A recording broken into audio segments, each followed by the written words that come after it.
Good morning good morning good morning श्रोद्र, Saurabh, Anita, good morning. Kuldeep, very very good morning भाई। एक बार जल्दी से कमेंट कर दें। मेरी वॉइस क्लियर आ रही है आप लोगों के पास? सब कुछ बेहतर और क्लियर है। अगर शुरुआत करें क्लास की, और कल क्लास नहीं ली थी भाई, बिल्कुल कल क्लास नहीं हुई थी। कल मेरी तबीयत बिल्कुल ठीक नहीं थी। कल मैं कोई भी क्लास लगभग नहीं ली है। कल आपकी क्लास ऑफ थी, यानी परसों क्लास जो हुई थी, हम बजट की ऑलरेडी 3 क्लासें कर चुके हैं। मैं आप लोगों को तीनों क्लास के बारे में थोड़ी थोड़ी इंफॉर्मेशन दे रहा हूं। पहली क्लास के अंदर हमने ये डिस्कस किया था सर कि जनरली हमारा बजट जो है उससे रिलेटेड जो फैक्चुअल इंफॉर्मेशन है लगभग मैंने वो क्लियर की थी आप लोगों के साथ। दूसरी क्लास में मैंने आपको बताया बजट से रिलेटेड क्लास के अंदर, देखिए ध्यान से,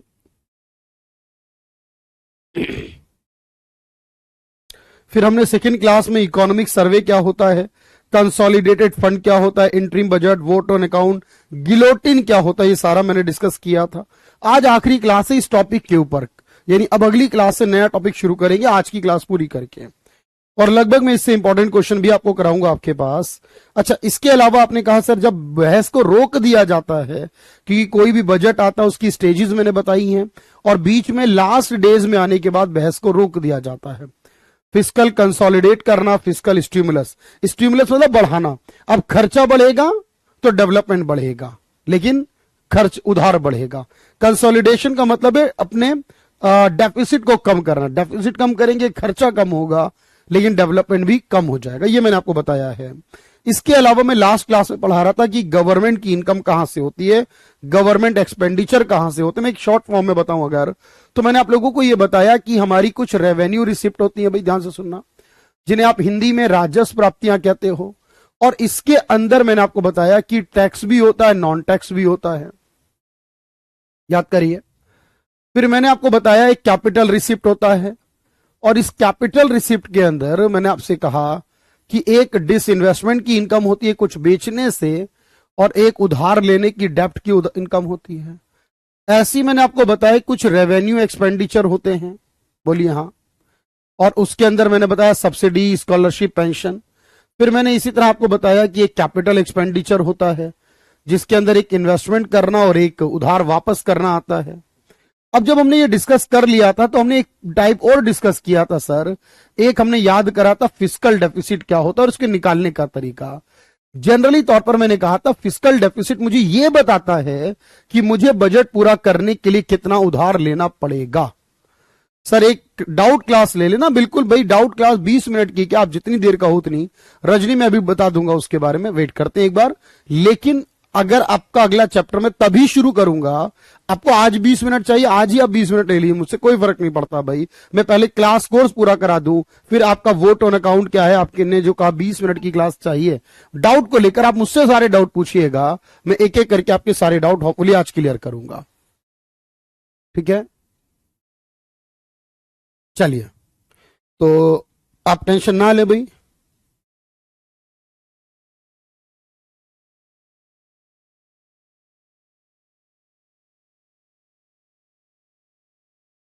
तो आप कहेंगे सर हमने एक फिस्कल डेफिसिट पढ़ा जो ये बताता है कि बजट पूरा करने के लिए सरकार को इस वर्ष कितना उधार चाहिए होगा, यानी हमारा जो टोटल उधार है हर साल का मिलाकर, उसमें इस साल और कितना इंक्रीज करेगा, उसे कहा जाता है फिस्कल डेफिसिट। याद आ गया आपको? अब इसके बाद देखो एक होता है हमारा प्राइमरी डेफिसिट। अब आप साथ में समझ के चलना। प्राइमरी डेफिसिट यह बताता है कि अगर हमें इंटरेस्ट पे ना करना हो, अगर हमें ब्याज ना देना हो, तो फिर एक्चुअल में हमें कितने उधार की आवश्यकता पड़ेगी। मैं आपको एक राउंड फिगर दे रहा हूं। देखो हमारे देश में लगभग अगर मैं आपसे कहूं इस वर्ष, इस साल हमारे देश में लगभग हमने 18 लाख करोड़ रुपए का उधार लिया है इस साल। यानी इतना उधार लेने का अर्थ यह बना सर हमारा जो फिस्कल डेफिसिट इस साल है वो 18 लाख करोड़ रुपए है। कितना फिस्कल डेफिसिट है? लगभग 18 लाख करोड़ रुपए। अब मैं आपसे कहता हूं कि हमने ब्याज में कितना पे किया है, जिन देशों से हमने, जिन संगठनों से हमने उधार लिया है, उसका उधार पे करने में हमें लगभग 11 लाख करोड़ रुपए खर्च आया है। बस मेरा आंसर ये पूछना है आपसे कि बताओ हमारा प्राइमरी डेफिसिट कितना है, प्राथमिक घाटा कितना है, बताओ मुझे, तो आप क्या कहोगे? तो आप ये कहोगे सर हमारा क्योंकि ये फिस्कल डेफिसिट लगभग 18 लाख करोड़ है और जिसमें से हमने 11 लाख करोड़ ब्याज दिया, अगर मुझे ये ब्याज ना देना होता तो यानी मेरा 11 लाख करोड़ खर्चा कम होता। अगर मेरा खर्चा कम होता तो फिर मुझे 18 नहीं जस्ट कितना उधार लेना पड़ता, 7 लाख करोड़। यानी अगर मैं एक बात और ये कहना चाहूं, ध्यान से सुनना, कि सर हमें जरूरत तो है कितने की, 7 लाख करोड़ की, लेकिन लेना पड़ रहा है 18 लाख करोड़ क्योंकि हमें ब्याज भी देना पड़ता है। अब इसीलिए कोई एक स्टेटमेंट आती है, मैंने आपको पता नहीं लिखवाई या नहीं, मैं चेक कर लूंगा उसे, लेकिन एक स्टेटमेंट आती है, वो ये है सर हमारे पास जनरली कि जब हम ये कहते हैं भाई हम एक डेट ट्रैप कंट्री हैं, हम क्या हैं, एक डेट ट्रैप कंट्री हैं। अच्छा, डेट ट्रैप कंट्री का मतलब क्या है कि एक ऐसे देश के रूप में हम जाने जाते हैं जहां पर सर इतना उधार है सरकार के ऊपर कि उसे अपना उधार चुकाने के लिए भी नया लोन लेना पड़ता है। जब किसी देश के अंदर ऐसी स्थिति हो कि उसको उधार जो दिया जा रहा है, उसका जो ब्याज दिया जा रहा है, उसके लिए भी उसको उधार लेना पड़े, तो ब्याज देने के लिए जब किसी देश को उधार लेना पड़ता है, ऐसी स्थिति को, ऐसी परिस्थिति को हमने डेट ट्रैप कहना है। अभी लिखना कुछ नहीं मेरे भाई, लिखना कुछ नहीं। तो अगर मैं आपसे अगले पॉइंट में बोलूं कि डेट ट्रैप क्या होता है, यह बात आपको पता होनी चाहिए। वैसे डेट ट्रैप कंट्री किसे कहते हैं, ऋण जाल किसे कहते हैं। अभी लिखना नहीं भाई, लिखना सीक्वेंस में ही पड़ेगा जो मैं लिखवाऊंगा आपको, बस बात दिमाग में आनी चाहिए। आप कहेंगे सर इसको हम ऐसे एक्सप्लेन कर सकते हैं, यदि किसी देश को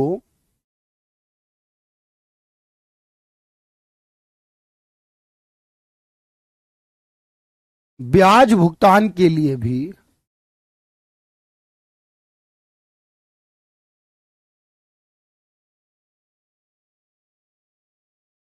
अगर हम वो 7 लाख नहीं भी लेंगे, तो आपने कहा सर अगर ब्याज भुगतान के लिए नया ऋण लेना पड़े, नया लोन लेना हो, अब कोई ऐसा देश है जो उसका ब्याज भी पैसा उधार लेकर देना पड़ रहा हो, जिसे if a country paid interest by taking new loan, तब ऐसी स्थिति में उस देश को क्या कहा जाएगा कि वो डेट ट्रैप है। और मेरे भाई एक बात याद रखना, ऐसा नहीं है आपके कि सिर्फ इंडिया ही डेट ट्रैप में होगा। चलिए मेरी बात समझना ऋतुराज, पहली स्लाइड है, पहली लाइन मैंने पढ़ाई आपको आज की, अभी लिखना कुछ नहीं, लेकिन याद रखना। तो आपने कहा सिर्फ इंडिया ही डेट ट्रैप में होगा क्या, नहीं भाई, पाकिस्तान भी, नेपाल भी, भूटान भी, बांग्लादेश भी, श्रीलंका भी, ज्यादातर देश ऐसे हैं जो उधार लिए जा रहे हैं, उधार लेते जा रहे हैं लगातार। अच्छा, उधार लेने के फायदे भी है, नुकसान भी है, मैं आपको दोनों बताऊंगा। आप कहेंगे सर ये उधार लिया जा रहा है, चलिए आपने ये पढ़ाया था कि एक फिस्कल डेफिसिट होता है यानी उधार लेना, तो वहां पर एक मन में सवाल और आया था, ये उधार लिया कहां से जाता है। जब सवाल आया ही है तो आपको ये पता होना चाहिए कि कोई भी उधार जब लिया जाता है तो वो कहां से लिया जाता होगा। तो देखो मैं आपको बताऊं कि उधार लेने का कोई एक तरीका नहीं है, वैसे उधार लेने के कई सारे तरीके हैं, मैं आपको समझाता हूं। तो आप कहेंगे सर उधार लेने को क्या बोलते हैं, देखो इसे बोलते हैं डेफिसिट फाइनेंसिंग, इसे बोलते हैं डेफिसिट फाइनेंसिंग, इसे बोलते हैं घाटे की वित्त व्यवस्था, घाटे की वित्त व्यवस्था। अभी समझ के चलना पूरी बातें मेरी, मैंने कहा ना लिखना सीक्वेंस में पड़ेगा जब मैं लिखवाऊंगा आपको। अब आप कहेंगे घाटे की वित्त व्यवस्था क्या होती, सुनो भाई, बजट के घाटे या कमी को, घाटे को या कमी को पूरा करने के लिए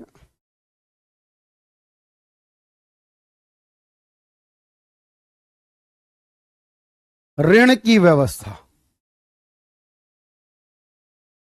भाई क्या करना है, ऋण लेना पड़ेगा ना बजट पूरा करने के लिए, बोलो हाँ या ना, पूरी बात ध्यान से समझना। अभी मैं सारी बातें बताऊंगा कुलदीप, अभी सारे डाउट लूंगा आपके। तो आपने कहा इसका मतलब है management of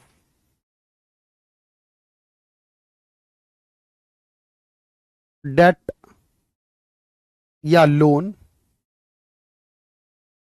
to fulfil shortage of budget, shortage या डेफिसिट। भाई जो डेफिसिट है या शॉर्टेज है, जो कमी है, उसके लिए मैनेज करना कि उधार कहां से आएगा।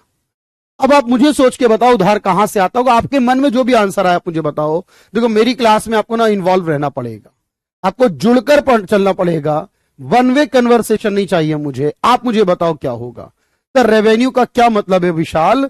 रेवेन्यू का मतलब इनकम से होता है, और रेवेन्यू का मतलब उन इनकम से भी होता है जो जनरली तौर पर रेगुलर वाली होती है।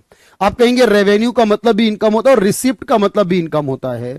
तो देखो दो बातें होती हैं, एक रेवेन्यू का मीनिंग होता है और एक रेवेन्यू का नेचर होता है। तो रेवेन्यू का मीनिंग नहीं है बजट के अंदर, रेवेन्यू का नेचर है। एक रेवेन्यू नेचर, एक कैपिटल नेचर। रेवेन्यू नेचर जो रेगुलर मिल रही हो, बार बार मिल रही हो, बार बार खर्चा हो रहा हो, वो रेवेन्यू वाला। जो कैपिटल वाला है, जो लॉन्ग टर्म इंपैक्ट करता हो, जो कभी कभी मिलता हो, तो आपने कहा किसी देश से लेते होंगे, ऑर्गेनाइजेशन से लेते होंगे, आईएमएफ से लेते होंगे। बिल्कुल सही आपकी बात, मैं आपको समझाऊं। देखो उधार लेने के दो तरीके होते हैं। एक तरीके को बोलते हैं इंटरनल सोर्सेज। आपको याद आ रहा होगा पिछली क्लास में मैंने लिखवाया भी था, उसे कहते हैं आंतरिक स्रोत।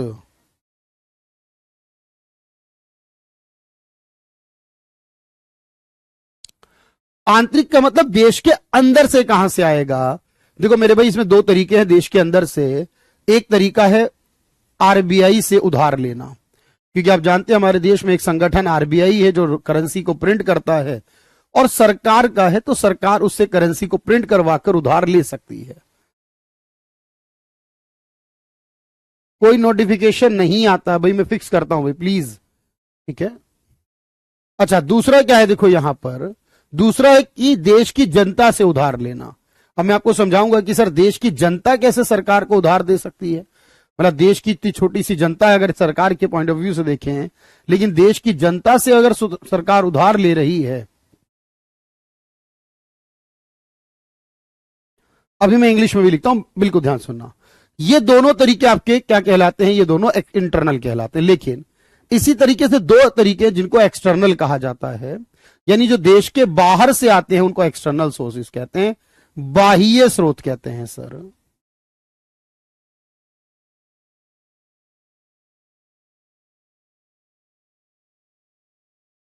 अब जो देश के बाहर के हैं, देश के बाहर क्या है, किसी अन्य देश से उधार लेना, जैसे कि वर्ल्ड बैंक, अमेरिका से, जापान से, किसी भी देश से, किसी अन्य देश से उधार लेना।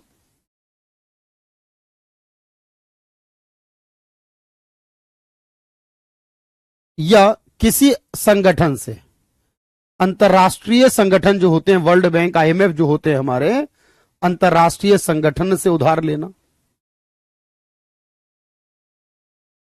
तो आप कहेंगे लगातार इस तरीके से जब चलता है कि हमें उधार लेना हो, दो ऐसे तरीके जिनसे देश के बाहर से लिया जाता है। बात समझ पा रहे हो भाई? तो आप क्या कहोगे, जब देश के बाहर से उधार लिया जाए तो आप कहेंगे जब बोरोइंग की जाए किसी भी कंट्री से, बोरोइंग फ्रॉम अदर कंट्री, जब भी किसी कंट्री से बोरो किया जाए, और बोरोइंग फ्रॉम इंटरनेशनल ऑर्गेनाइजेशंस, ये शॉर्ट में लिखा आईएनटी, आप समझ जाओगे, किसी इंटरनेशनल ऑर्गेनाइजेशन से लिया जाए। अभी मैं बताता हूं ये अभी क्यों ऐसा नहीं करते, उसके पीछे कारण मैं आपको देता हूं, ध्यान से सुनना भाई। अभी मैं कारण देता हूं।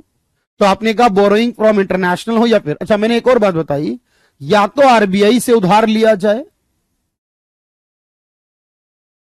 या तो आरबीआई से उधार लिया जाए, या देश की जनता से उधार लिया जाए। आप कहेंगे देश की जनता कैसे सरकार को दे सकती है, बात समझ नहीं आ रही, ध्यान से सुनना।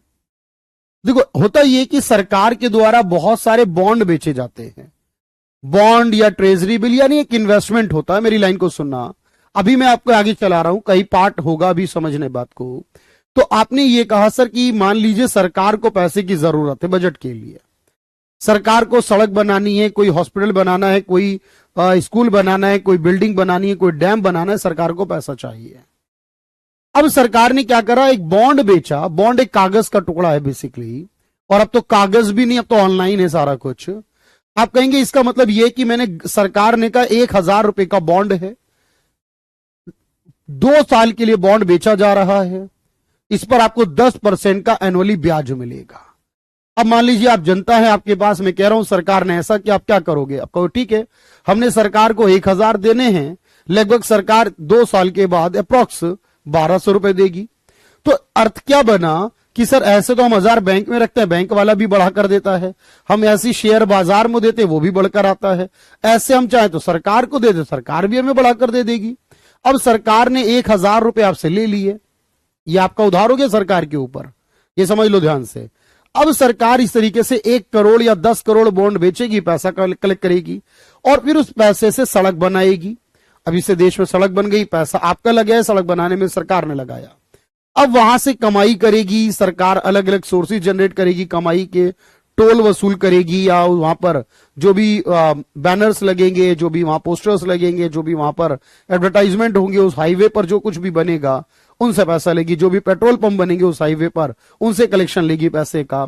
एंड देन वहां से कलेक्शन करने के बाद सरकार आपके 1,000 वाला जो उधार था उसके बदले 2 साल के बाद आपको 1,200 रुपए दे देगी। तो ये हुआ आपका सरकार के ऊपर या नहीं? तो आपने कहा जी बिल्कुल हुआ, सरकार ने हमसे पैसा लिया है, सरकार ने उसको इस्तेमाल करा, कमाया और कमा के हमें हमारा पैसा विद इंटरेस्ट दे दिया। जैसे कि कौन करता है? जैसे कि कंपनियां करती हैं।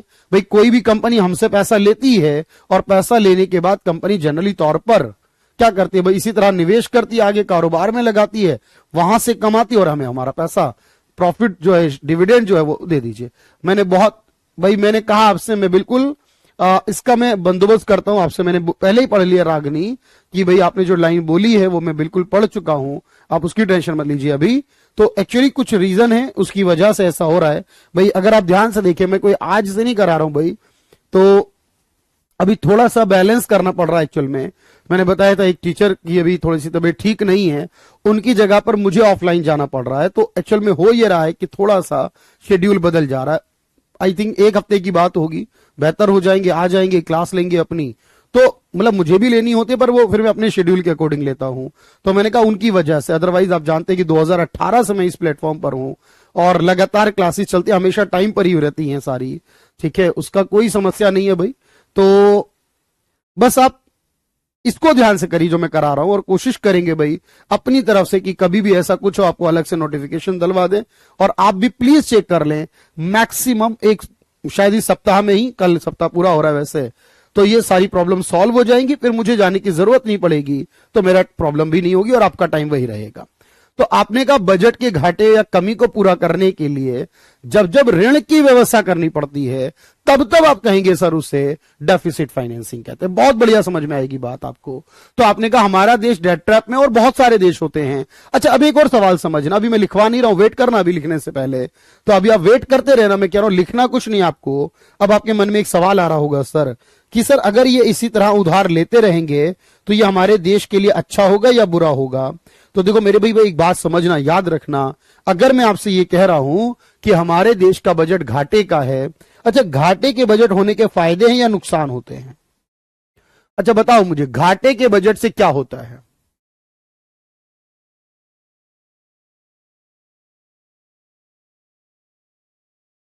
बहुत ध्यान से सुनना, घाटे का अगर बजट आएगा, मैं कह रहा हूं बिल्कुल माइंड को फ्री कर लीजिए, बिल्कुल प्रैक्टिकल हो जाइए। क्या इंपैक्ट होगा डेफिसिट बजट का? और मैं गारंटी से कह रहा हूं, मैंने आपसे जो वादा किया ना, यूपीएससी का, पीसीएस का, टीजीटी का, पीजीटी का, बहुत ध्यान से सुनना, बिल्कुल मैं कोशिश करूं। तो अब देखो याद रखना, यह सवाल आता है यूपीएससी के अंदर, यूपीएससी में यह नहीं पूछता पीसीएस में कि इंडिया का बजट डेफिसिट है या पॉजिटिव है, इंडिया में पूछता अगर डेफिसिट है तो बताओ क्या होगा। आप बताओ जरा मुझे, इससे क्या होगा? अगर बजट घाटे का आ रहा है तो उससे क्या होगा?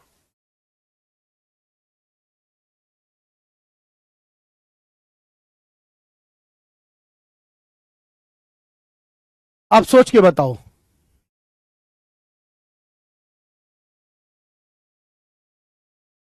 देखो अगर बजट घाटे का आएगा तो सरकार का उधार बढ़ेगा। बोलो सरकार का उधार बढ़ेगा या नहीं? क्या क्या होता जाएगा? बहुत प्रैक्टिकल होना पड़ेगा आपको मेरे साथ। अगर बजट घाटे का आएगा, बिल्कुल हो जाएगा भाई, 70 बीपीएससी 70 17 नवंबर को जो हो जाएगा, उससे पहले ही कर लेंगे, मतलब कोशिश करेंगे, और उसकी तो मैं प्रैक्टिस भी कराने वाला हूं। तो आपने कहा सर इससे हमारा जो सरकारी उधार है वो बढ़ेगा, इंक्रीज इन पब्लिक या गवर्नमेंट डेप्ट।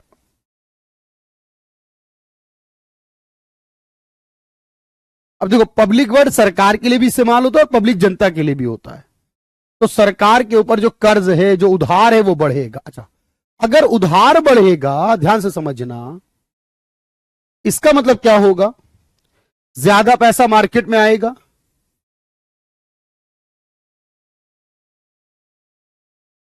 जो हमारी मनी की सप्लाई है वो क्या हो जाएगी? जो मार्केट में मनी की सप्लाई है वो क्या हो जाएगी भाई? ज्यादा उधार आएगा तो देश में ही खर्च होगा ना, और जब देश में खर्च होगा तो मुद्रा की आपूर्ति में क्या हो जाएगी? वृद्धि हो जाएगी। मनी सप्लाई बढ़ेगी या नहीं, बताओ मुझे, बोलो। अच्छा, लोन ज्यादा होगा, मार्केट में पैसा ज्यादा। अच्छा, मार्केट में पैसा ज्यादा होता है तो इससे महंगाई बढ़ेगी या नहीं? ये अच्छी बात नहीं है वैसे, लेकिन आपको समझ में आ रही है बात? सर मनी सप्लाई बढ़ेगी, इस कारण महंगाई भी बढ़ेगी। जो मुद्रा की स्फीति है, महंगाई जिसे कहते हैं, सर वो भी बढ़ेगी, ये नुकसान हो जाएगा।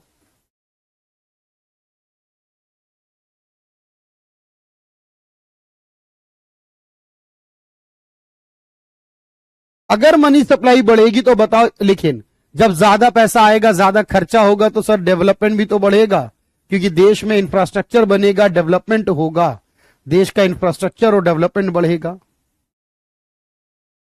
क्योंकि भाई ये पैसा आएगा तो खर्च तो देश में ही होगा ना, तो देश का डेवलपमेंट होगा या देश का इंफ्रास्ट्रक्चर जो है वो अच्छा होगा। ये पैसा देश में कहीं ना कहीं तो लगेगा पैसा, कहीं सड़क बनने में लग रहा है, कहीं कुछ लग रहेगा। तो आपने कहा सर जो देश का अवसंरचना या देश की जो विकास होगा,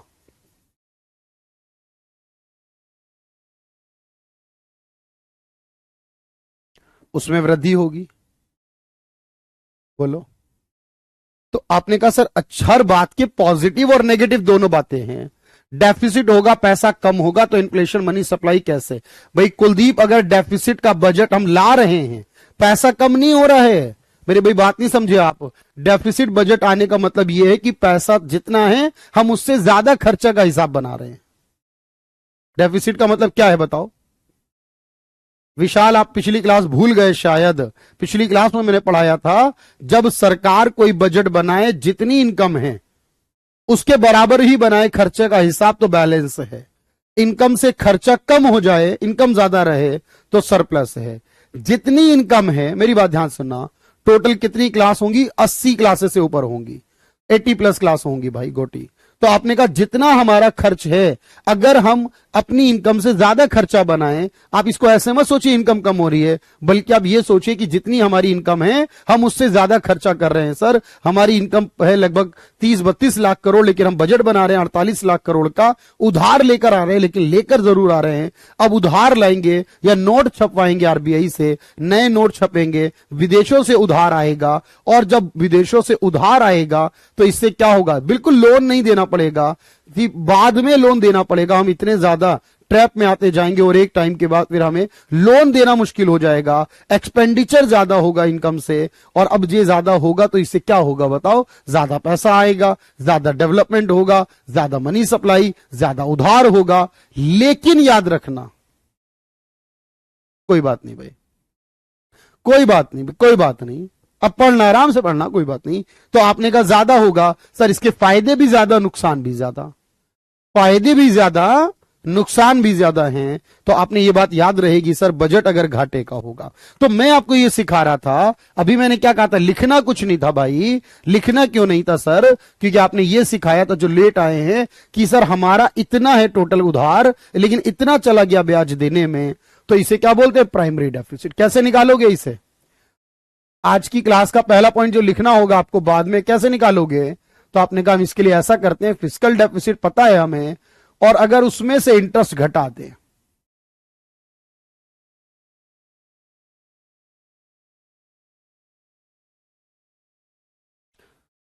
जितना उधार है उसमें से इंटरेस्ट घटा दें, राजकोषीय घाटे में से ब्याज घटा दें, देखो मैं बिल्कुल वही पढ़ा रहा हूं जो एग्जाम ओरिएंटेड है, जो आपके लेवल का है। ये बात कई बार आती है ना, थोड़ा स्लो हो जाता है। स्लो इसलिए क्योंकि भाई क्वालिटी चाहिए, तो टाइम देना पड़ेगा बहुत कुछ। ठीक है, तो आपने कहा इस तरीके से हम निकाल सकते हैं कि हमारा प्राइमरी डेफिसिट कितना है। अच्छा एक बात और बताना, अब मैंने आपसे कहा कि सर हम उधार ले सकते हैं, भाई हमें कितना उधार चाहिए अब की बार बताओ मुझे। इस बार बजट पूरा करने के लिए लगभग कितना उधार चाहिए? 18 लाख करोड़ का। अब मैं आपसे यह कहता हूं कि इस 18 में से मैंने उधार लिया है आरबीआई से 5 लाख करोड़। अब मेरी बात ध्यान से सुनना, सर टोटल उधार तो 18 लिया, लेकिन उस टोटल में से आरबीआई से कितना लिया? जितना उधार आरबीआई से लिया होगा उसे क्या बोलते हैं भाई? उसे बोलते हैं मौद्रिक घाटा। ध्यान से सुनना, मौद्रिक घाटा क्या होता है? जितना उधार आरबीआई से लिया होगा, 7 लाख करोड़ को प्राइमरी बोलेंगे। फिस्कल डेफिसिट क्या है बता दीजिए भाई। क्या बात, आज क्या बात आप सब लोग। भाई मेरे भाई पिछली क्लास में पूरी बात पढ़ाई है। पिछली क्लास में मैंने लगभग आधा घंटा सिर्फ ये समझाने और बताने में दिया था फिस्कल डेफिसिट क्या है। भाई प्लीज प्लीज मैं आप सभी से कह रहा हूं, पिछली क्लास में आपने पढ़ा था ना कि सर बजट को पूरा करने के लिए जो उधार चाहिए होता है, यानी मैंने सारी इनकम निकाल ली, अपनी इनकम कितनी है देश की, देश का खर्चा कितना है, और जो बच गया वो मुझे उधार लेना है। उस उधार के अमाउंट को फिस्कल डेफिसिट कहते हैं, उस उधार के अमाउंट को राजकोषीय घाटा कहते हैं। अब टोटल उधार जो लिया गया लेकिन उसमें से ब्याज के बाद जो बचा 7 लाख करोड़, उसे प्राइमरी डेफिसिट बोलते हैं। बात समझ में आ गई? तो एक हमारा फिस्कल होता है जो टोटल उधार है, प्राइमरी होता है इंटरेस्ट देने के बाद जो बचा वो प्राइमरी डेफिसिट कहलाता है। अब मैंने कहा इसमें से आरबीआई से जितना होगा, यानी याद रखना आरबीआई से लिया गया उधार, सिर्फ आरबीआई से,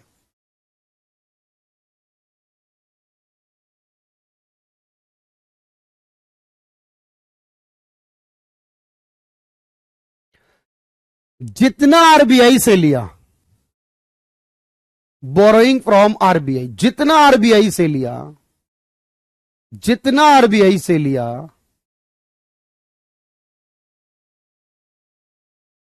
उसे कहते हैं मोनेटाइज डेफिसिट। जितना आरबीआई से लिया उसे कहते हैं मोनेटाइज्ड। अच्छा अब एक आता है रेवेन्यू डेफिसिट, राजस्व घाटा। बहुत ध्यान से देखना, अगर नहीं भी समझ में आया तो लिखते रहना। अब ये लिखना है आज की क्लास का, आज की क्लास यहां से शुरू करनी है। फिस्कल डेफिसिट हुआ था लास्ट लेक्चर में, प्राइमरी से लिखना है। इसे कहते हैं राजस्व घाटा। अब मुझे यह निकालना है कि मुझे रेवेन्यू डेफिसिट कितना हुआ, तो इसका एक तरीका है, समझ लो भाई। मुझे रेवेन्यू नेचर का खर्चा अपनी नोटबुक में चेक करना। सर रेवेन्यू नेचर का आपने खर्चा बताया होता है कि कौन से खर्चे रेवेन्यू में आते हैं और कौन कौन सी इनकम रेवेन्यू में आती है, इन दोनों को आपस में घटाकर देख लें। रेवेन्यू के खर्चा और रेवेन्यू की इनकम का डिफरेंस देख लें। राजस्व व्यय और राजस्व प्राप्तियों का डिफरेंस देख लें।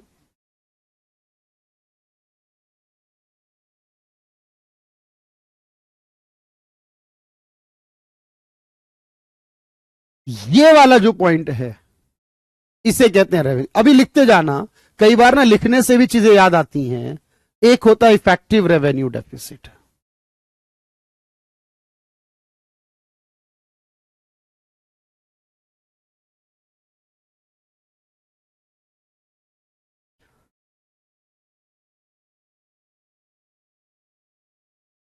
प्रभावी राजस्व घाटा।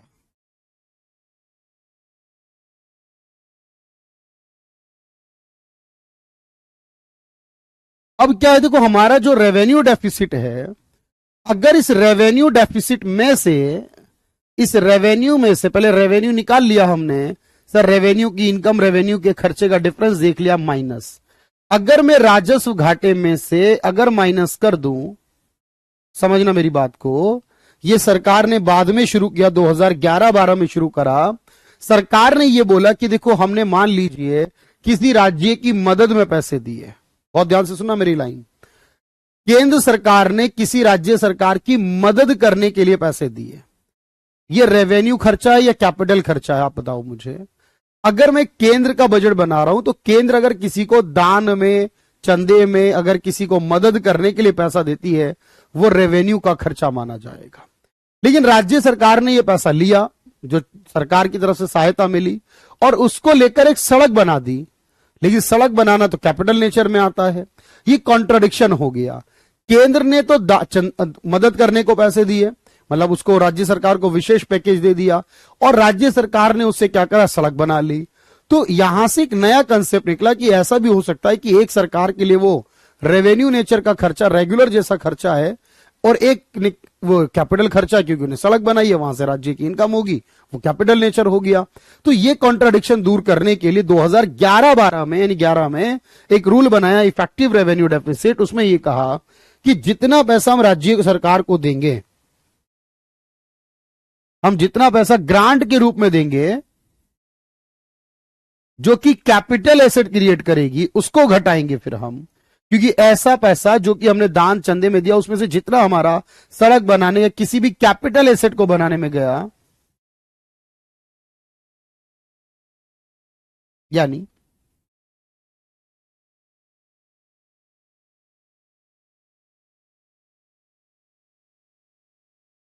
पूंजीगत संपत्ति सर्जन के लिए जो अनुदान गया, के लिए जो सहायता राशि दी गई, उसे घटाने के बाद ये वाली टर्म आई, तब ये इफेक्टिव रेवेन्यू। और ये अभी नहीं आया, ये 2011-12 में शुरू हुआ। इससे पहले ये नहीं था, इससे पहले ये कंसेप्ट ही नहीं था। फिर यहां सरकार ने इस कंसेप्ट की शुरुआत की, उससे पहले ये था ही नहीं। और एक आखिरी बात समझना, एक आता है बजट डेफिसिट। अब बजट डेफिसिट देखो, याद रखना क्या होता है, मैं क्वेश्चन भी कराऊंगा और अच्छे से लिखवाऊंगा। बजट घाटा कहते हैं इसे। अब मैं आपसे कहता हूं, मान लीजिए मेरे भाई, एक बात सोच के बताना कि सर ये वाला घाटा जो, इसमें क्या करते हैं हम, सारे खर्च में से सारी इनकम घटा देते हैं, उधार वाला जोड़कर भी। अगर मैं कुल व्यय में से कुल प्राप्ति घटा दूं, अगर मैं कुल व्यय में से कुल प्राप्ति घटा दूं जिसमें उधार भी जुड़ा हुआ है, तो आप मुझे बताओ इसका डिफरेंस कितना आएगा। बस ये सोच के बताना। जो मैं कह रहा हूं नहीं समझ में आया करे, कोई दिक्कत नहीं भाई, लिखा करो, लेकिन अपने ऊपर विश्वास कर लो आज ये कि इकोनॉमिक्स का लेवल वो चल रहा है ना, जिससे ऊपर आपको कोई लेवल नहीं मिलेगा फिर। क्योंकि सर इसके बाद कुछ बचेगा ही नहीं करने के लिए। लगभग लगभग हर एक चीज मैं आपको करा रहा हूं, कोई टाइप का डेफिसिट नहीं छोड़ रहा हूं इसके अंदर। आपने कहा अगर सारी इनकम और सारे खर्चे को माइनस करें, तो सर ये कंफर्म हो गया कि उधार भी शामिल कर लिया, तो कंफर्म है बिल्कुल, ये जीरो आएगा।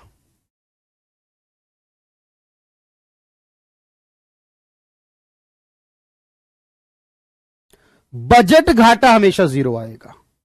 तो जब ये कहता बजट घाटा, क्योंकि उसमें उधार जोड़ कर लिया मैंने, उधार जोड़कर नहीं लेता तो फिस्कल बचता, यानी उधार कितना चाहिए वो पता चलता। तो याद रखना, मैं 2 मिनट दूंगा, आप इसे लिख लीजिए ध्यान से। मैं पहले क्वेश्चन कराऊंगा आपको। आज की क्लास थोड़ी लंबी होगी कि कल क्लास नहीं हुई थी। इसे नोट करिए पहले, समझ में आए तो भी, नहीं आए तो भी इसे लिखिए पहले।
चलिए भाई, जीरो कैसे होगा, देखो ध्यान सुनो। क्योंकि आपने कहा जी टोटल खर्च में से टोटल इनकम। अब क्योंकि टोटल इनकम में उधार भी लिया हुआ है हमारा, अब जब उधार लेने के बाद इनकम होगी तो खर्च के बराबर होगी या नहीं, बताओ। चलिए कोई बात नहीं, आप डाउट बाद में पूछे, मैं बीच में बताऊंगा, कोई समस्या नहीं है मुझे। तो आपने कहा जी अगर उधार लेने के बाद कहा जा रहा है, क्योंकि यहां लिखा नहीं ना उधार छोड़कर, अगर उधार लेने के बाद आ रहा है फिर तो बराबर ही आएगा। और जब बराबर आएंगी दोनों वैल्यू तो डिफरेंस जीरो आएगा, इसका मतलब। अब जो मैं क्वेश्चन कह रहा हूं, क्वेश्चन को ध्यान से पढ़ना। मैं फिर कह रहा हूं प्रैक्टिस करना मस्ट है, ठीक है। क्लास को मत सोचिए कितनी बड़ी है छोटी है क्लास, जो मैं कहूं वो करते जाना बस।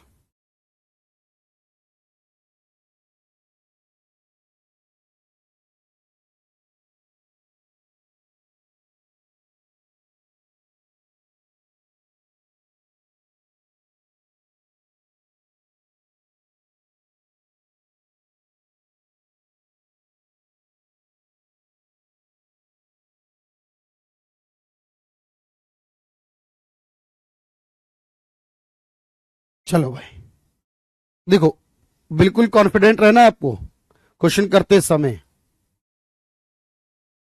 बताइए, मैच करके दिखाइए, मुझे मैच करके दिखाइए।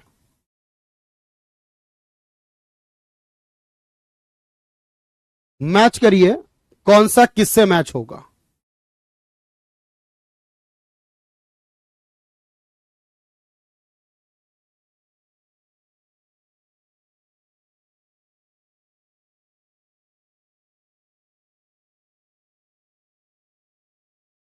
कौन सा किससे मैच हो रहा है भाई।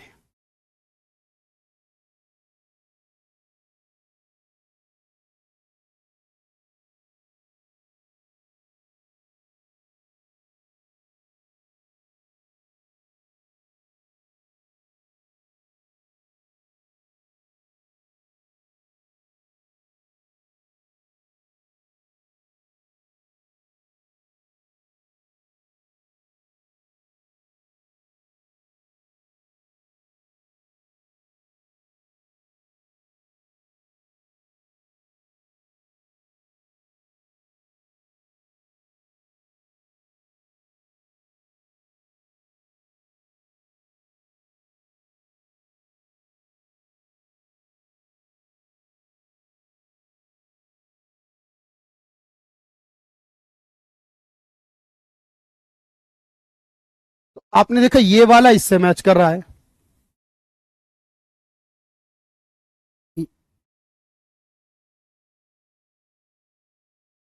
ये पूरा वर्ड रह गया यहां, इफेक्टिव रेवेन्यू डेफिसिट।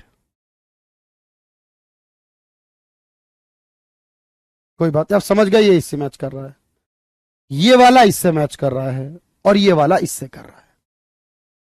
यानी सब एक दूसरे से मैच हो रहे हैं भाई। तो इसका मतलब है ए के साथ वन, बी के साथ टू, सी के साथ थ्री और डी के साथ फोर, ये वाला ठीक है।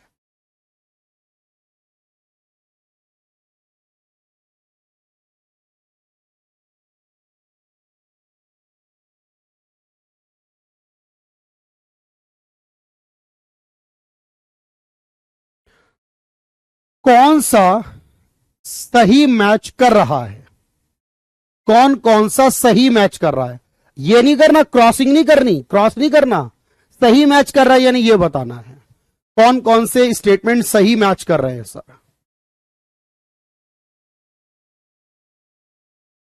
कौन कौन से सही मैच कर रहे हैं बताओ।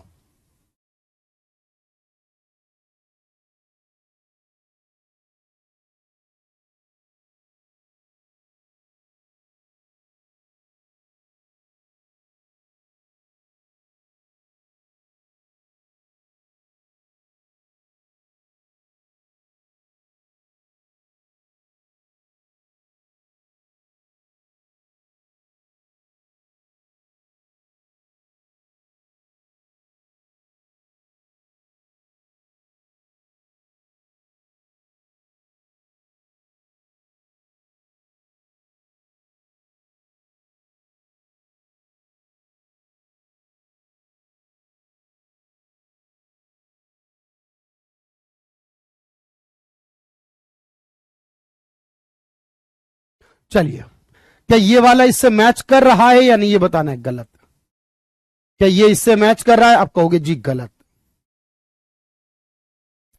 क्या ये इससे मैच कर रहा है, जी हां बिल्कुल सही। इस बार ये बताना था, तो आपने कहा सिर्फ तीसरा मैच कर रहा है, ना पहला ना दूसरा। अब बताओ मुझे भाई, मैंने कहा ना वक्त लगेगा मेरी क्लास में। घाटे की वित्त व्यवस्था अगर होगी तो क्या प्रभाव होगा बताओ।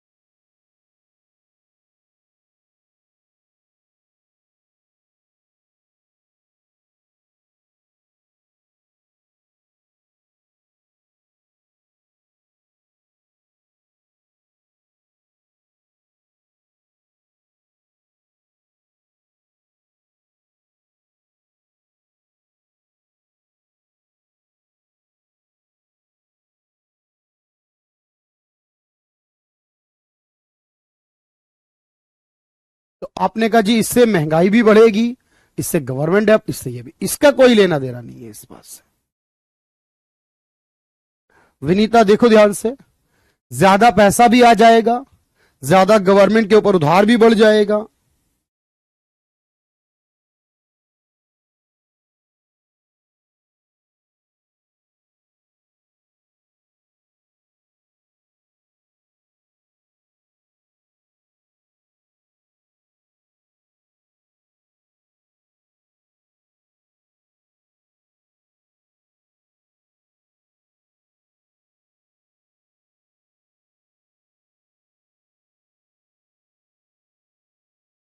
बोलो भाई सही है या नहीं।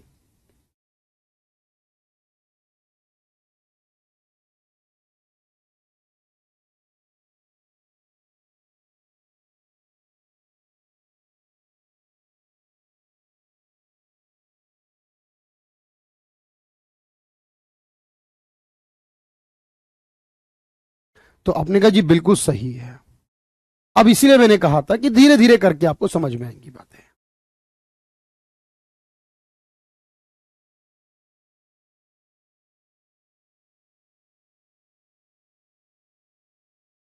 अब ध्यान से देखना आंसर क्या होगा, ध्यान से देखिए और आंसर बताइए क्या होगा।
चलिए भाई, ये वाला सही लग रहा है, ए सही लग रहा है। देखो यहां पर कुल व्यय में से राजस्व प्राप्त है, नया ऋण।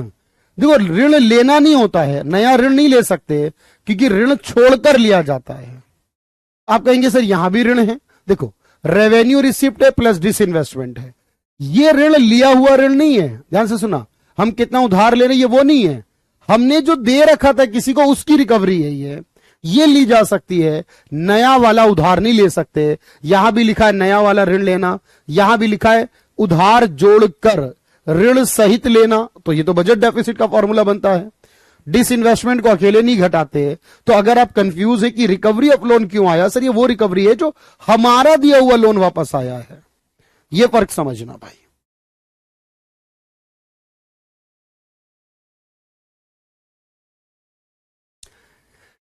क्वेश्चन को देख के ये यूपीएससी ने पूछा है, क्वेश्चन देख लेना ध्यान से जरा, यूपीएससी ने पूछा है।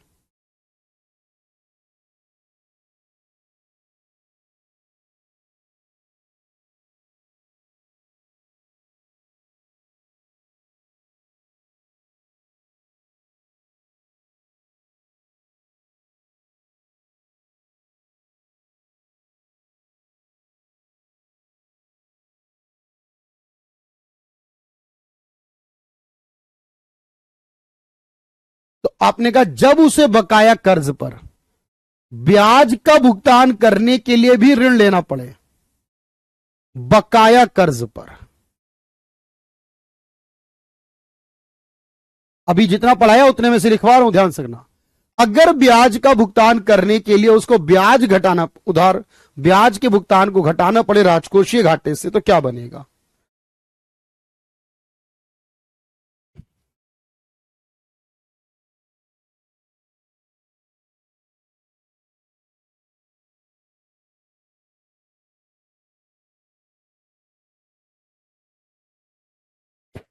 तो अगर राजकोषीय घाटा यानी उधार में ब्याज घटाना पड़े तो क्या बनता है? वो उसी को प्राइमरी कहते हैं सर, उसी को प्राइमरी कहते हैं।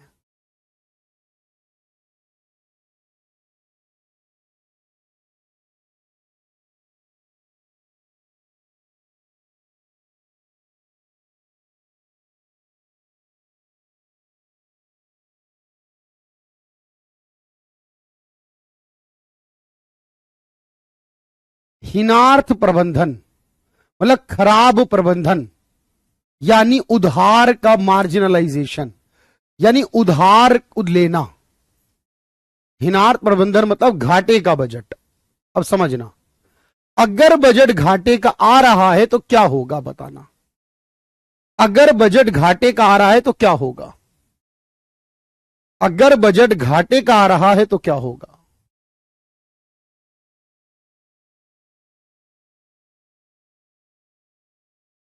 अगर बजट घाटे का, मुझे नहीं पता बाकी क्या कहा जा रहा है, मैं एक पॉइंट पर 100% कंफर्म हूं, बताओ कौन सा? सर एक पॉइंट ऐसा है जो 100% कंफर्म है। 100% कंफर्म कौन सी बात है इसमें? क्वेश्चन नंबर 39 में जहां 100% कंफर्म हो, 100% घाटे के बजट से। मुझे पता है कि स्टूडेंट ये तो नहीं सोच रहा, ये भी नहीं सोच रहा, पर उसे ए और डी में सोचना पड़ेगा। पर कॉन्फिडेंट किस वाले बात में हो आप? सर कॉन्फिडेंट में इस पे ज्यादा हूं क्योंकि ये तो नोटबुक में आपने लिखवाया है, बजट घाटे में आएगा तो महंगाई को बढ़ाएगा। सरकार का दिवालिया इतना आसान नहीं होता होना, वहां तो 100 साल 200 साल लग जाएंगे सरकार के दिवालिया होने में। पश्चिमी कल्चर का कोई लेना देना नहीं इस बात से, भाई हम खा पी क्या रहे उससे क्या मतलब है बजट घाटा हो या ना हो। पर महंगाई बढ़ेगी इस बात पर 100% श्योर हो आप। महंगाई बढ़ती है जब भी बजट घाटे में होता है। तो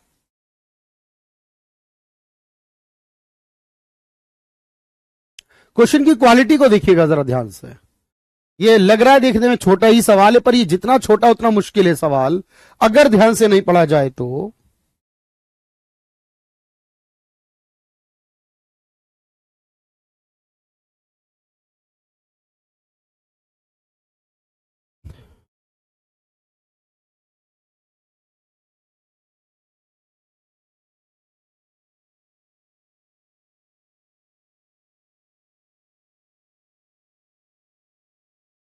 देखो इसका जवाब है ये वाला।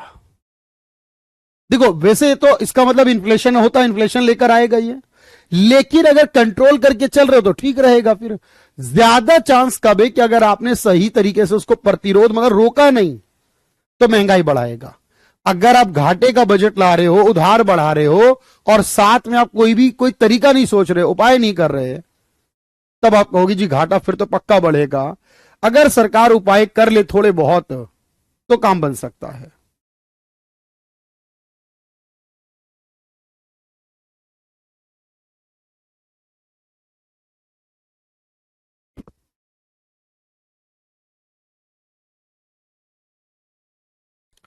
इस सवाल के अंदर क्वालिटी को देखना भाई, पहले सवाल को बड़े प्यार से पढ़ना, आराम से पढ़ना। जिस घाटे के बजट को, घाटे को करों के जरिए पूरा किया जाता है क्या कहलाता है? टैक्स के जरिए, उधार नहीं ले रहे इसमें भाई, सोचना ध्यान से। अगर किसी घाटे को टैक्स लगाकर ही पूरा कर ले, यानी टैक्स बढ़ा दे, टैक्स बढ़ाने से अपनी इनकम बढ़ा ले पर उधार ना ले, जब टैक्स लगाएंगे बजट को पूरा करेंगे, उधार नहीं लेंगे, और जब उधार नहीं लेंगे तो उसे क्या बोलेंगे? उसे बैलेंस बोलेंगे। अगर उधार नहीं लेंगे तो ऐसे बजट को क्या बोलेंगे? बैलेंस हो गया, फिर तो वो अपने आप बराबर आ जाएगा सर। जब टैक्स लगाकर ही बजट पूरा करना है तो फिर उधार लेने की जरूरत ही नहीं पड़ेगी।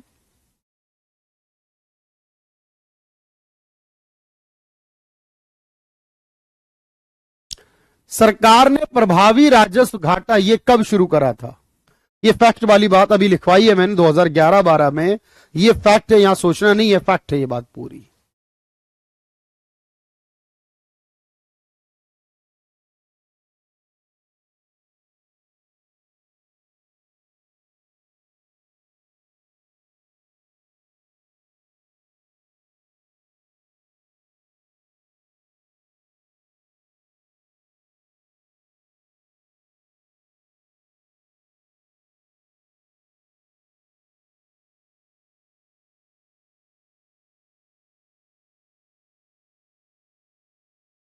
बहुत ध्यान से सोचना।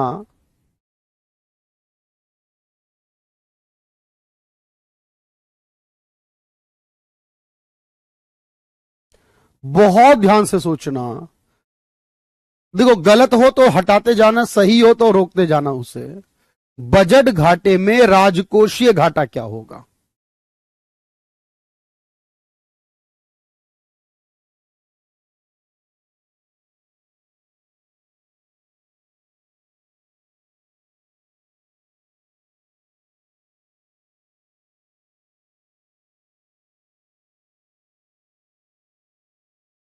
इस क्वेश्चन का आंसर देखते हैं कौन कौन करता है।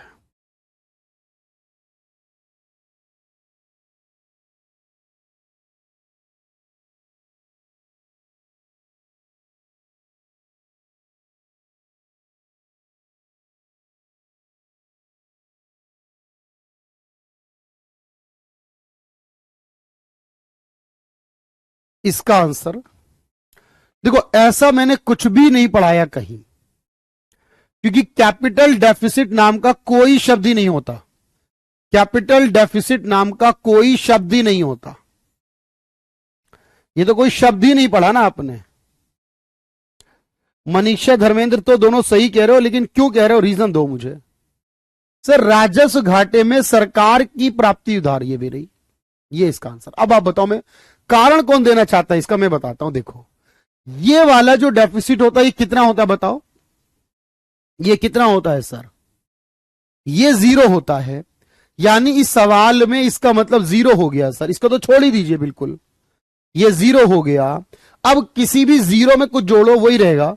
गवर्नमेंट नेट बोरोइंग, यानी सरकार को बजट के लिए कितना उधार लेना पड़ेगा। हम ये कह रहे हैं सरकार ने कितना उधार लेना पड़ेगा? 18 lakh crore, plus budget deficit वो 0 होता है, यानी 18 ही लाख हो गया सर।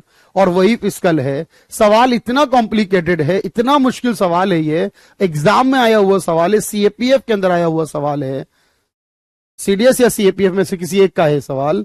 और ये सवाल हो नहीं रहा है स्टूडेंट से, ऑप्शंस एलिमिनेट करके किए थे और अच्छा किया, लेकिन आपको ये बात समझनी पड़ेगी सर, ये बजट डेफिसिट हमेशा क्या होता है? ये हमेशा जीरो। अगर ये किसी के आगे लगे या पीछे लगे कोई फर्क नहीं पड़ता। मतलब सवाल कह रहा राजकोषीय घाटा, आप कहोगे सर सरकार कितना उधार लेती, यही तो घाटा होता है। राजकोषीय घाटा यही तो, जितना उधार लेना पड़ेगा बजट पूरा करने के लिए। क्वेश्चन देख के डरना नहीं, ना है तो ये सोचना कि कुछ अच्छा कर रहे हो आप। अगर नहीं आ रहा तो ये सोचना कुछ अच्छा कर रहे हो आप। बताओ।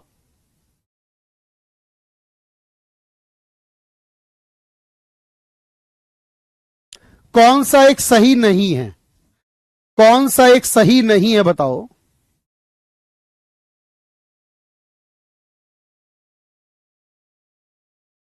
कौन सा एक सही नहीं है? देख रहे हो भाई, क्वेश्चन को सही नहीं है बताना है।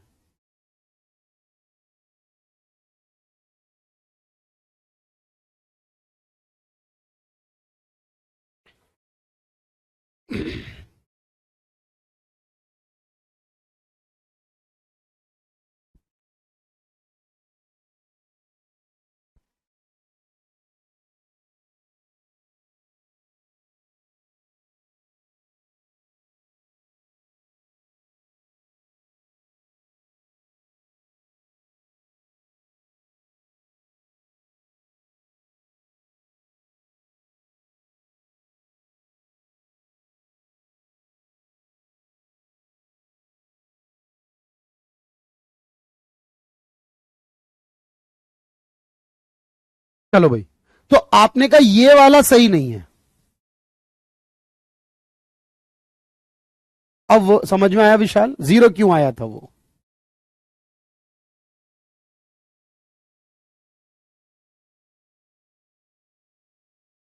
इस सवाल को करके बताना।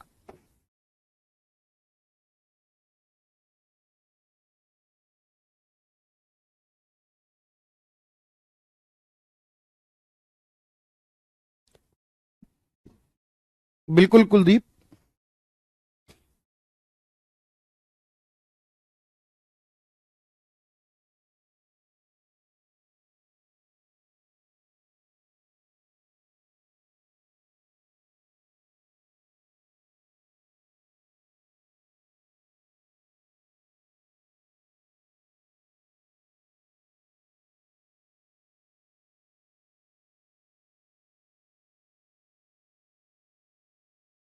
देखो यहां पर आप फिस्कल नहीं लगा सकते, क्योंकि फिस्कल के लिए लिखा होता उधार छोड़कर। फिस्कल लगाने के लिए क्या लिखा होता? उधार छोड़कर। अच्छा, क्वेश्चन करने में मजा आ रहा है ना?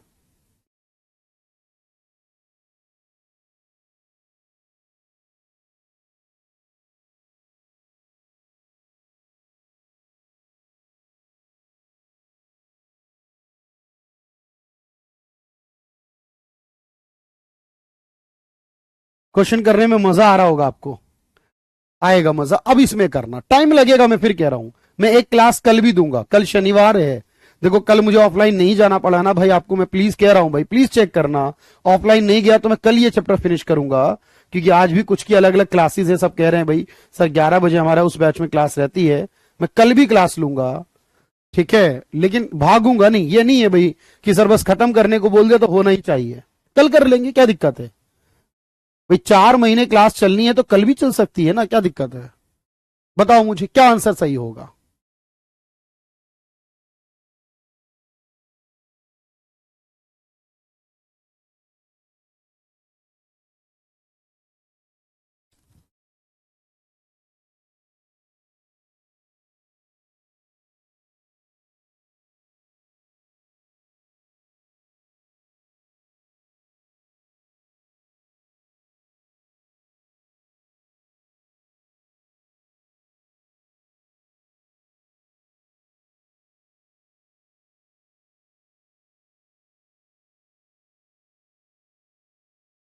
देखते हैं भाई।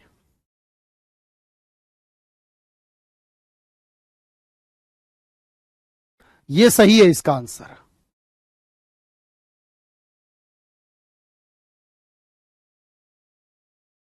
भाई टोटल एक्सपेंडिचर लिया, total revenue plus non debt, मतलब डिसइन्वेस्टमेंट वाला, मतलब डिसइन्वेस्टमेंट। बी सही है भाई इसका।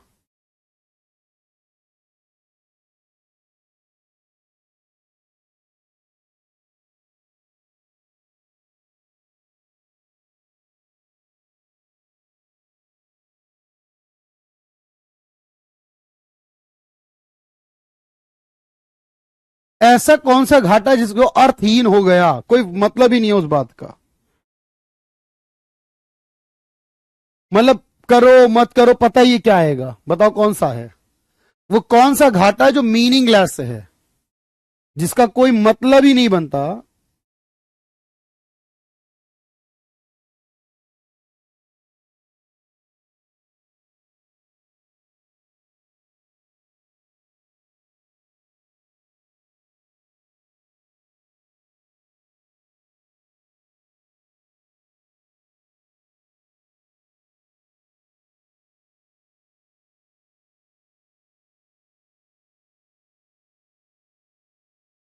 तो आपने कहा बजट डेफिसिट, निकालो मत निकालो, आना तो जीरो ही है ना सर।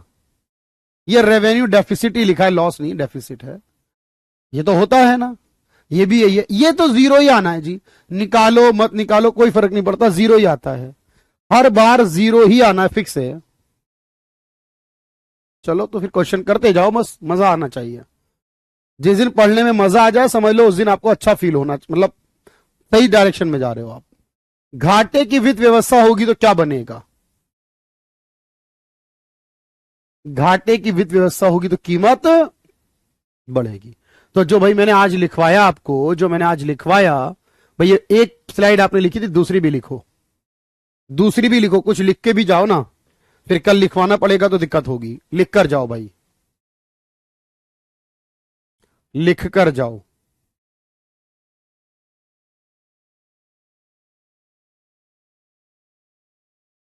चलो भाई लिखो इसे, पूरा लिखना और डन करना भाई।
चलिए भाई, रेवेन्यू और रिसिप्ट सेम, वैसे दोनों के मतलब आय से होते, पर यहां इसके दोनों मतलब अलग है। यहां पर रेवेन्यू एक नेचर को डिफाइन करता है।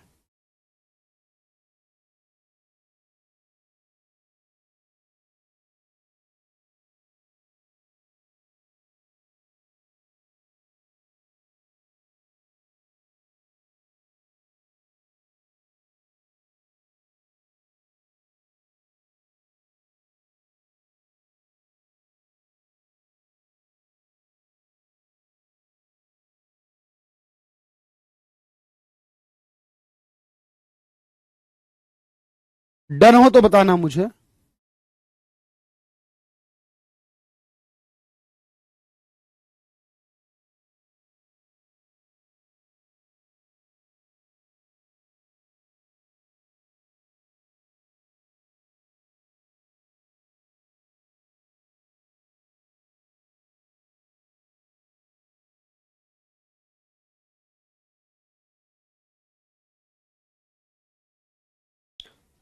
डन कर लो भाई, या घर पर लिखोगे? चलो, डन आ रहा भाई सभी का?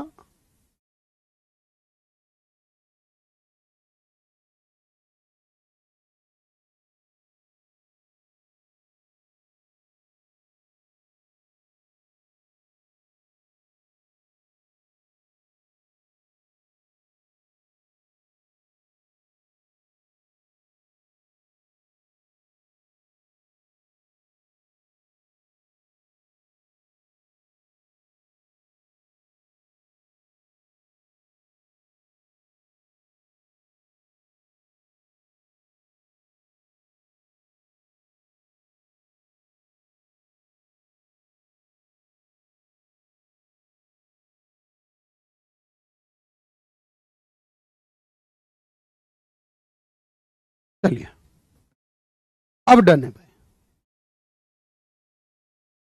उसके सोर्स की वजह से, उसका नेचर है कि वो क्यों आता है वो पैसा, घाटे के बजट से क्या होता है बताओ।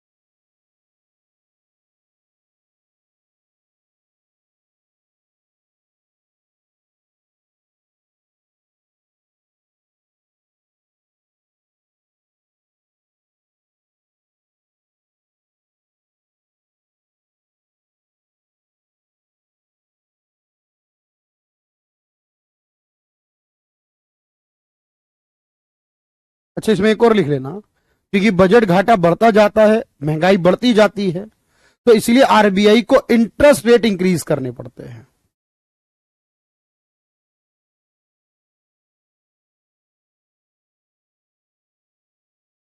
यह भी लिख लेना, ब्याज दरों को बढ़ाना पड़ता है।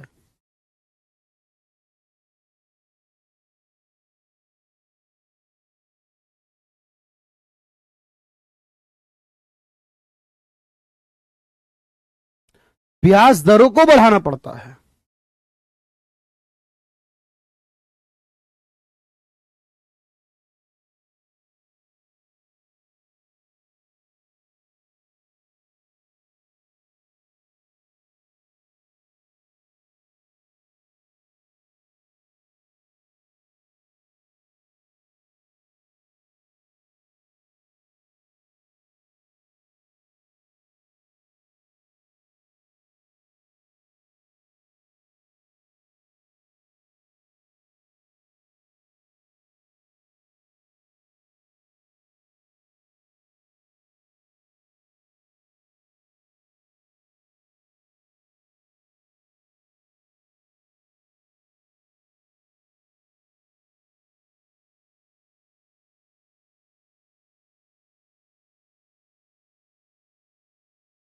और एक बात याद और रखना, चलो, जब जब महंगाई बढ़ती है तो मनी वैल्यू डिक्रीज होती है। जब जब महंगाई बढ़ती है तब मनी वैल्यू डिक्रीज होती है।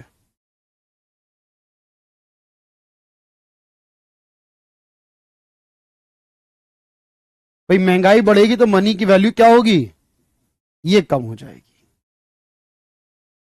एक आखिरी बात और सुनना, बजट बनाते क्यों है सर हम लोग? देखो, बजट बनाते इन सारे कारणों से, इसे नोट करना। आज का आखिरी स्लाइड नोट करना और लिखने से याद आ जाएगा। बजट बनाते ताकि संसाधनों का बेहतर इस्तेमाल कर सके, बजट बनाते ताकि फाइनेंशियल स्टेबिलिटी बढ़ सके, इनकम इनइक्वालिटी में कमी आ सके, गरीबी दूर हो, बेरोजगारी दूर हो, देश की जीडीपी बढ़े, एवरेज इनकम प्रति व्यक्ति आय बढ़े, कीमत स्टेबल रहे, तरक्की बढ़े, डेवलपमेंट बढ़े, इसलिए बजट बनाते हैं। बजट क्यों बनाते हैं इसकी वजह यहां पर लिखी है, ये आप लास्ट नोट कर लें आज के लिए। कल का टाइम चेक कर लेना, कल मैं कोशिश करूंगा क्लास हो, कल की क्लास में पूरा कराऊंगा मैं आपको इसे, ठीक है? आप बस पढ़ते जाएं और दूसरों को भी रिकमेंड करते रहे, भी पढ़ाई में कमी नहीं है कोई।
चलिए आज इतना, कल मिलते हैं, बाकी बात करते हैं। Thank you everyone, thank you so much.